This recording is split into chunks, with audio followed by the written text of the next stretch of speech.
Hi అండి. Today lunch కోసం fish fry చేస్తున్నానండి. ఎలా చేయాలో చూద్దాం రండి. వైట్ పాంప్లెట్ అండి. మన ఇండియాలో అయితే సందువా చేపలు అంటాము. నేను 4 పీసులు అయితే తీసుకున్నాను. వీటిని మసాలా వేసి కలుపుదాం. ఇప్పుడు కొద్దిగా కారం, నేను 4 పీసులే తీసుకున్నాను కాబట్టి కొంచెమే తీసుకున్నానండి కారం. మీరు తీసుకున్న పీసులను బట్టి తీసుకోండి కారం. కొంచెం మసాలా పౌడర్ అండి, కొద్దిగా సాల్ట్ అండి, కొద్దిగా పసుపు అండి, కొద్దిగా అల్లం వెల్లుల్లి పేస్ట్ అండి, ఇది కొద్దిగా లెమన్ వేసుకుందామండి, కొద్దిగా ఆయిల్ వేసుకుందామండి. ముందు ఇవన్నీ కలిపేసుకుందామండి. ఇప్పుడు ఈ ముక్కలు పట్టించేసుకుందామండి ఈ మసాలాని.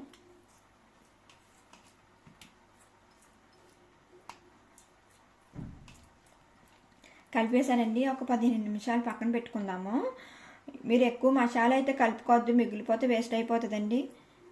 సరిపడినంత కలుపుకోండి. ఈ 15 నిమిషాలు పక్కన పెట్టుకుందామండి. ఇప్పుడు ఫ్రై చేసుకుందామండి. నేను ఫ్రైకి సరిపడ 10 స్పూన్స్ ఆయిల్ వేసుకున్నానండి. ఎక్కువ ఫైర్లో అయితే పెట్టుకోవద్దండి, బర్న్ అయిపోతాయి మొక్కలు.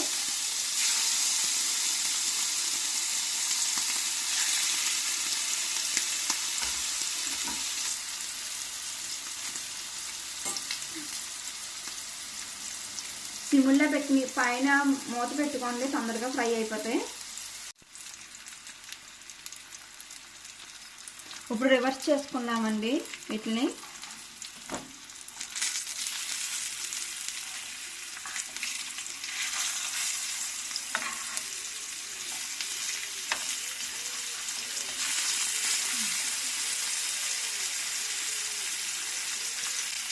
ఇటు సైడ్ కూడా ఒక 10 నిమిషాలు పడుతుందని టైము.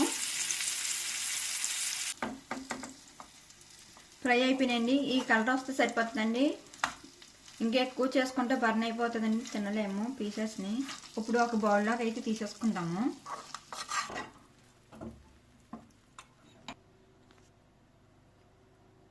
నేను పైన మెంట్ అయితే వేసుకున్నానండి. ఆ ఫ్లేవర్ అయితే చాలా బాగుంటుందండి ఫిష్కి పట్టి. మీకు నచ్చితే వేసుకోండి, లేదంటే స్కిప్ చేసేయండి. కొత్తిమీర ఇష్టం ఉంటే కొత్తిమీర వేసుకోవచ్చండి, లేదంటే కరివేపాకైనా వేసుకోవచ్చు. మీ చాయిస్ అండి ఇది. నాకైతే మెంట్ అయితే ఫ్లేవర్ బాగుంటుందని మెంట్ అయితే వేసుకున్నానండి.